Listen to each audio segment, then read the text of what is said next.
Hello, I'm going to be talking about chapter 1 of the Singularity Is Near by Kurzweil in just under 10 minutes.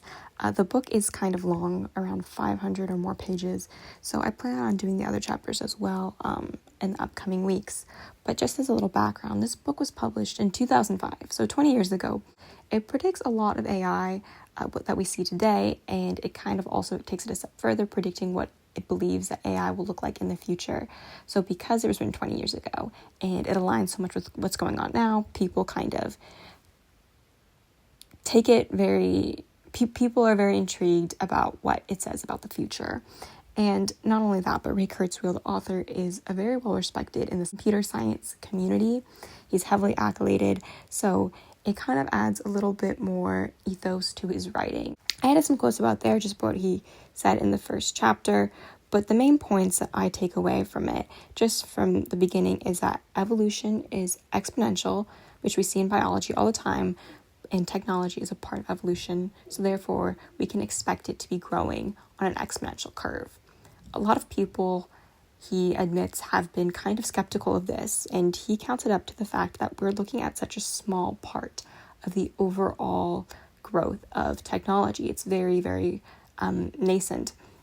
And these are not the exact equations he talks about or functions he uses, but it is an example of how exponentially you can see that when you look at a smaller period of time, just 2 years, if you're just looking at y equals 2x, it almost looks like it could be linear. However, if you zoom out a bit, you can really see that it starts to grow and that there's this what he calls a knee, where it starts really, really low, but it picks up because you're essentially doubling over some period of time. And we see this all the time in biology, as I'm drawing right now, where you see a cell, the DNA in the cell is copied, and then from there it can create 2 from the 1, right? So this is exactly like a 2x curve to some time constant. And he argues that technology is just an extension of people, right? We have a thought, we use some sort of device to look it up or to investigate it, and all of a sudden we have information that would have taken us potentially a lot longer to find. You know, you can just look at Google, ask what's the fastest animal, like I'm doing now, and you see, oh, it is a cheetah. I mean, I just looked up a picture of a cheetah because I knew that already, but a lot of people wouldn't. I mean, a lot of people in the old days didn't even know what a cheetah looked like. So now we have the internet to have all this extension of our knowledge at our fingertips. And his argument, like I said, is that humans are a part of this biological evolution. Therefore, what we create will probably be as well, because it is almost a mirror of who we are and what our desires. But not only that, he kind of, and I'll add a picture later, he says that technology within itself, when you graph it, when you look at it, is also exponential. Just looking at data, I mean, it's kind of arbitrary who decides what is the important points and what is not, but he gives a lot of examples in the book, and he's very philosophical. So he questions, why don't people believe this? Like, you can see this in all the graphs, like I was talking about, with looking at processors, looking at semiconductors, looking at transductors. I think it's transductors. Anyways, there's the image I'm talking about. But people are very skeptical, and the reason he chalks it up to be is for 2 reasons. One is that people believe, like I said, that in an early stage you're like, oh, well, I don't see anything different, and you kind of assume things in motion are going to stay in a certain motion and a certain pattern, but that's not the case. Additionally, he talks about how scientists are kind of caught up in such the nitty-gritty that they forget how explosive discoveries can be.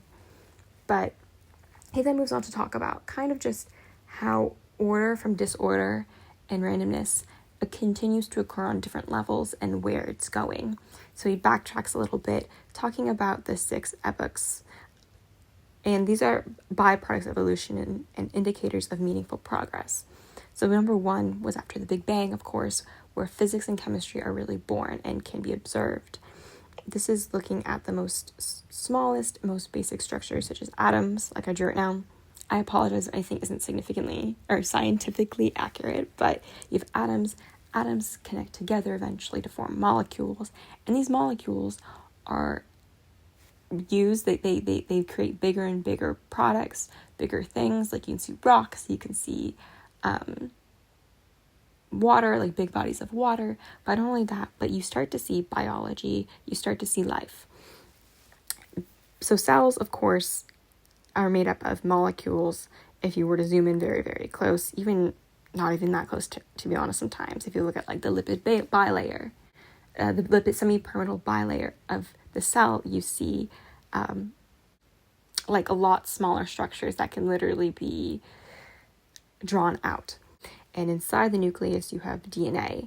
DNA is really, really a pivotal thing because it's made out of molecules.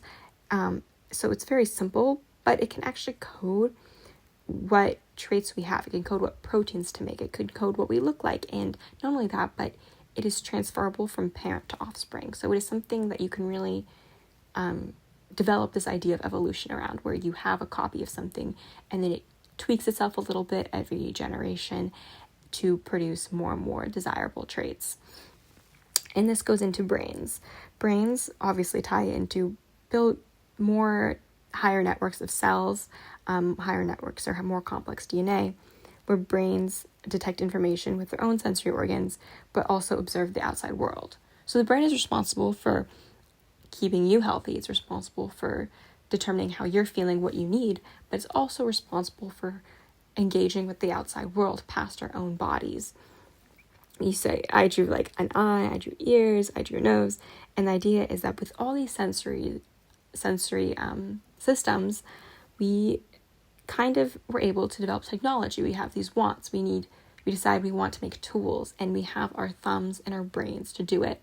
I say thumbs, because that's just generally what Kurzweil talks about, but I think of it more as hands. We have hands that can physically maneuver objects to create computers, to create telescopes, and what we cannot build ourselves, we make a tool that can build another tool to do it.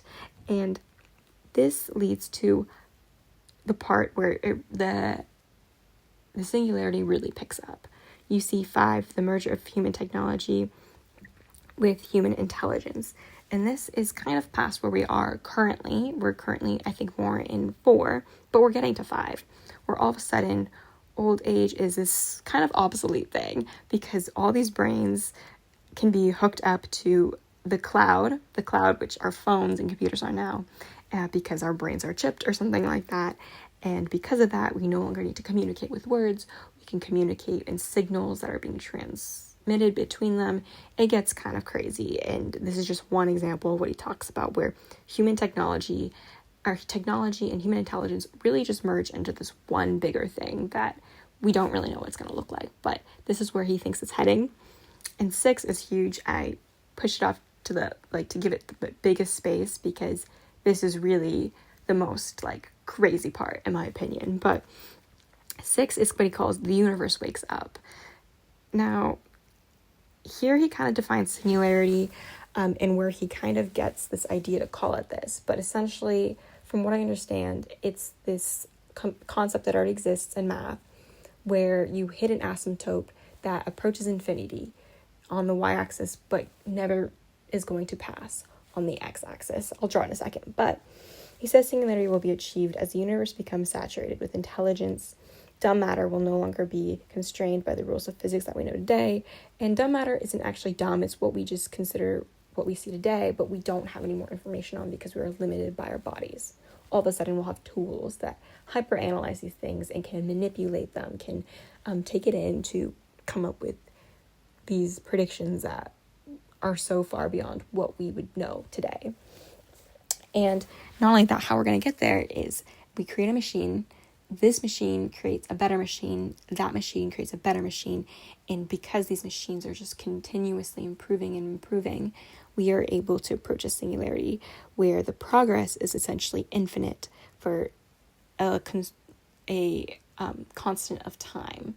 And this is kind of crazy, like I said, to think about, but the way I kind of wrapped my head around it, because it is kind of confusing in my opinion, is that right now we have smart homes where maybe you can ask a little device a question, you can turn on a light in another room, you can control the temperature and have it set to be kind of more desired to what you need. He wants to expand that, or he believes it's going to get expanded to the world, where all of a sudden, what if you can fix the temperature instead of in a house, but on the globe or in a certain country? What if all of a sudden you can control, or you could create a fresh supply of water on Earth just with computers and really high advanced machines. So that kind of concludes just a non-genius's perception of the book. Obviously, there are things I probably went over my head. There are things that I probably got really good as well. But I just added some kind of comments in my own opinions and things like that about what I thought of this chapter so far. Feel free to let me know if there's anything I missed or anything that you think I didn't quite get correct. But just wanted to kind of create a casual way of looking at science. So